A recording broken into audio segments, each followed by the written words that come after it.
Here's a short explanation of the classic board game Risk. Let's start with the basics. The game from Hasbro is for 2 to 6 players ages 10 and up. The average game time is 45 to 90 minutes, with the objective of the game to conquer the world. Here's what's in the box: the board, territory cards, 6 sets of player pieces, and 6 dice. To set up, place the board in the center of the playing area. Each player chooses which color army they wish to be and collect their pieces. Each player has 3 different types of army pieces: infantry, which is worth 1, calvary, which is worth 5, and artillery, which is worth 10. If you're playing with 2 or 3 players, each person starts with a total of 35 infantry. 4 players starts with 30. 5 players start with 25, and 6 players start with 20.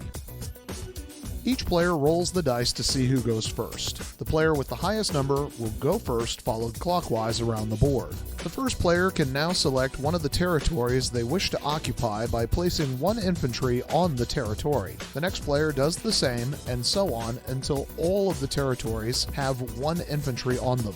Once all of the territories have been claimed, players then continue to place more infantry in their occupied territories to reinforce which territories they choose, until all players have used up their initial infantry. Once all territories are claimed and reinforced, the game is ready to begin.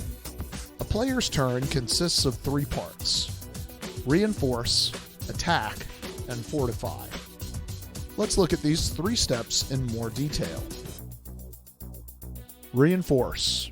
At the start of a player's turn, they receive new armies based on the number of territories that they occupy and if they control an entire continent. First, you count the number of territories you control on the board. Then, divide that number by 3, ignoring any fractions. That number is the amount of new infantry you would receive. So for example, if you controlled 11 territories, you divide that by 3, you would receive 3 new infantry. If you have 14 territories, divide that by 3 and you would get 4 new infantry. If you happen to control an entire continent, you would also collect this number of infantry in addition to your other new troops. Attacking is the second step of a player's turn. A player may choose to attack or not. If they choose to attack, they announce from which territory they will be attacking from and into which territory they will attack. Keep in mind that a player must have at least 2 infantry in a territory in order to attack another area. If a player is attacking from a territory that has 2 infantry, they roll only 2 dice. If they are attacking with 3 or more infantry, they roll 3 dice. The player who is the defender, if they have only 1 infantry in their territory, they roll 1 die. If they have 2 or more, then they roll 2 dice. Once both players rolled, compare the dice. The highest number against the highest number, and the lower number against the lower number. Let's take a look at a few of these examples. Any ties would go in favor of the defender. If the attacker wins with at least 2 dice, the defender loses 2 infantry. If the defender wins with 2 dice, the attacker loses 2 infantry. If the attacker wins with 1 dice and the defender wins with the other, then they both lose 1 infantry each.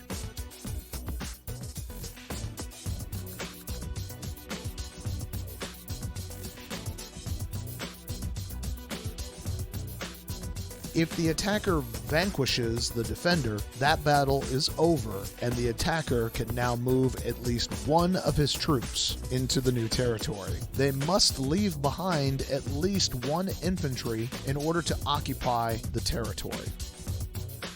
At any point during the battle, the attacker can choose to stop if they wish. They can redirect attacks from other territories, or they can conclude their turn. Once a player decides that they wish to conclude their turn, they move into Part 3, which is Fortification. They can now move infantry from one territory to another, provided that the territories traveled through are all controlled by the player. They must also remember to leave behind at least one infantry to maintain the occupation. If a player has conquered at least one territory during the turn, they will receive one territory card. If they did not conquer a territory, they do not receive a card.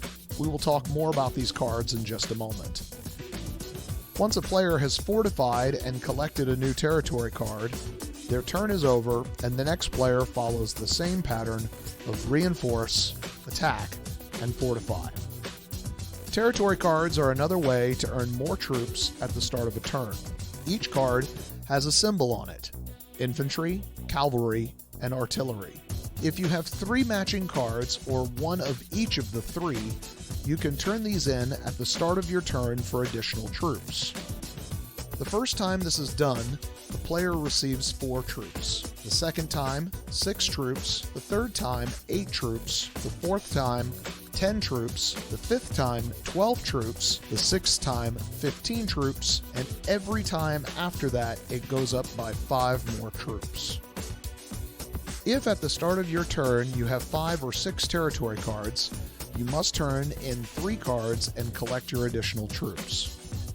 If you defeat an opponent during a turn, all of the territory cards the opponent has now becomes yours. If this brings your total above 6 cards, you must trade in 3 cards immediately to receive additional troops. Place these troops and then continue with your turn. Play continues until there is only 1 player remaining on the board. This player has conquered the world and is the winner. Now you know the basics, so let's play.